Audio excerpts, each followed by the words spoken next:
Hey, what's up guys? This is Tariq from smartbiketrainers.com. WAHOO announced the WAHOO KICKR Core last July at Eurobike, along with the WAHOO KICKR 2018 model and the Headwind.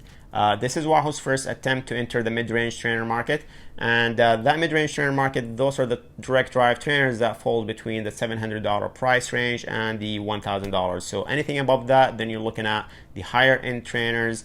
Anything below that, you're looking at wheel-on trainers.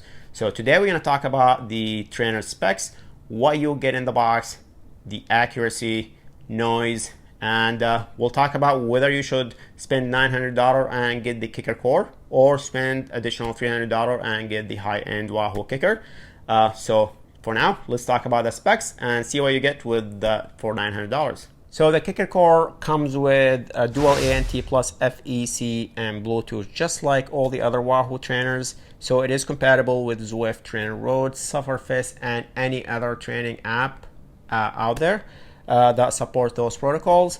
Up to 1800 watts. That is plenty enough for almost all the riders out there. Plus minus 2% accuracy. This is the range that I like to see new trainers come in at, and that's good. Support up to 16% slope. This is basically will simulate all the inclines in Zwift except for the few 17% slopes that you're probably not gonna feel because they only last for a few seconds. Flywheel, 12 pound. The KICKR 2017 had a 12.5 pounds, so you're only looking at, so basically WAHOO kept the flywheel from the KICKR 2017 and up the flywheel in the KICKR 2018 model, and we'll talk about that in a bit here. It is compatible with most bikes, 650, 700, and mountain bikes. If you are not sure if your bike is compatible with the KICKR, just reach out to WAHOO and they'll be able to help you out. It is compatible with 8, 9, 10, 11 speed cassettes. It does come with a 1.8 millimeter spacer for in case you had a 10-speed cassette. It still requires calibration. It does output speed and power.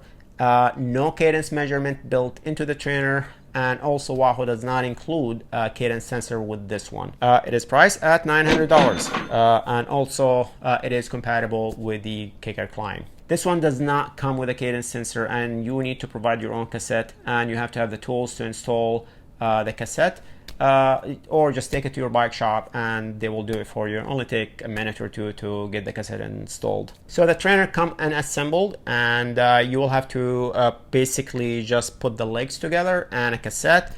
And I did make another video on show you how to install the legs if you need help with that, and I will link to it up here. What you just need to remember is the front legs are the longer legs, and the logo, the KICKR Core logo, should go on the outside. Once you install the cassette, and just pair it to the WAHOO Fitness app, register it for warranty, and make sure you have the latest firmware, and you're on your way. All right, so next we're gonna talk about power accuracy, and this is a fun part. So I had signed up for Zwift Innsbruck Tour, and I lasted only 3 stages before I hurt my back, but I did plenty of rides before that, and I had enough data to play with. So first one is, let's take a look at this chart. This is from one of the rides, and I had my KICKR Core, my crank-based power to max power meter, and my dual-sided P1 pedals. As you see, everything looks just great. They're all together except for that one section around that 30-minute mark where my P1 pedal just drops signal, and that's something that can happen with power meters. Next, let's just take a look at the Erg Mode. This is a workout that I did with Trainer Road, and as you see, that everything again, here the data between my power to max power meter and the KICKR Core, everything looks good except for those 2 90-second sections where the WAHOO KICKR was reading about 3% higher. Still within that 3% range or 2%, 3% range, which is okay, but this is also consistent with what other reviewers found. And WAHOO is aware of this issue, and they are working on a fix, and you probably have a firmware already released by the time you see this video. So make sure you check your the WAHOO Fitness app for the latest firmware and update your WAHOO Core. So going back to the Erg Mode workout, here's a table with all the intervals, and as you see here, everything looks good. The core and my power to max power meter were spot on, except for those 90-second segments. but that was expected, and the kicker was within 1 to 2 watts of the target watts for these workouts. Next, I like to test the trainer for consistency. As an athlete, I like to know when I ride my bike, I'm getting consistent numbers. And with the WAHOO KICKR, after about a week of no calibration, I found a little bit of drift. As you see here in this chart, there's about 5% drift, but again, with direct drive trainer that require calibration, you kind of do need to calibrate it every 5 to 10 days, and especially if you move it. And I did move this KICKR Core quite a bit during that time period, so that 5% drift was kind of expected. It dropped down immediately when I recalibrated the trainer, and that issue went away. So make sure you just recalibrate it and every so often, and you should be okay.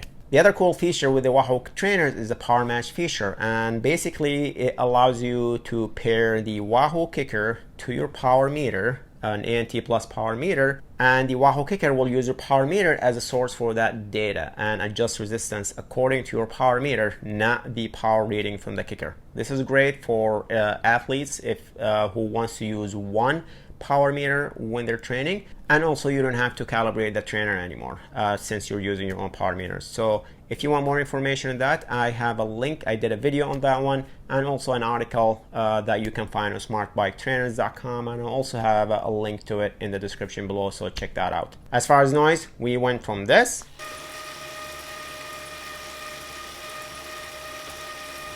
to this.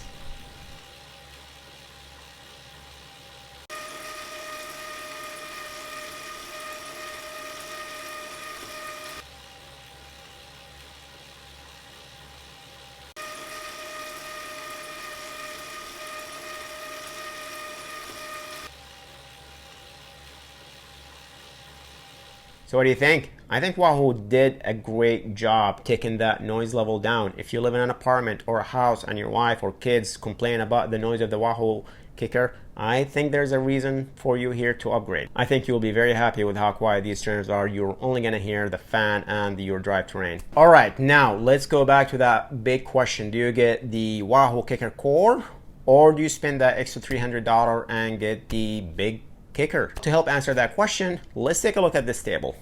First, the price, $899 compared to $1,200. So yeah, we're looking at about $300 difference.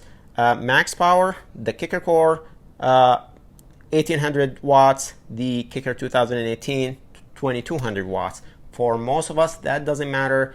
Most of us can't sustain 1000 watts for more than a few seconds. Flywheel, this is a big one. The KICKR Core has a 12 pounds flywheel. The KICKR 2018, 16 pounds flywheel. Now, the previous KICKRs, all the previous generation, had a 12.5 pounds flywheel. So we're not looking at a big difference here.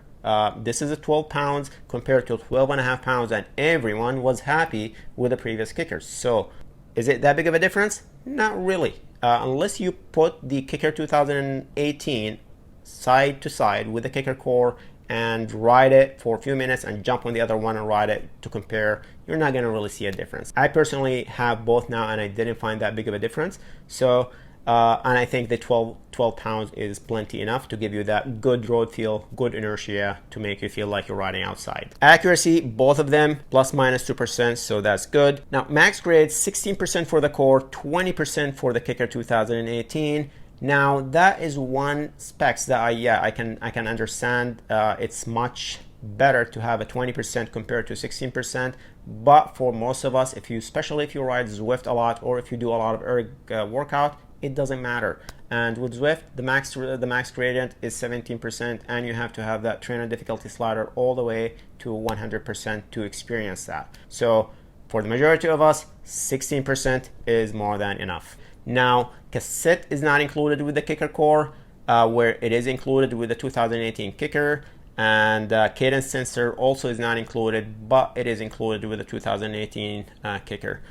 So now let's take a look at that $300 difference, and let's take the worst case scenario and assume you do not have the tools to replace the cassette, and you do not have a cassette, and you need a cadence sensor. So let's head over to Amazon and take a look at the prices and see what would it cost us to purchase all these things. So here, an 11-speed cassette is about $65. A cassette plier is about $40. A wrench is about $25. A cadence sensor, this is a WAHOO brand cadence sensor, about $40. So we're talking about $170 extra. So you'll end up only saving about $130. So what can you do with $130? That's about 8 months membership for Zwift, over a year membership with Trainer Road, or spend a few extra dollars and get yourself an Apple TV 4K to play Zwift on. So this is it. I hope you enjoyed this review. If you did, please hit that like button and subscribe, share it, and thanks for watching, and I'll see you in the next video.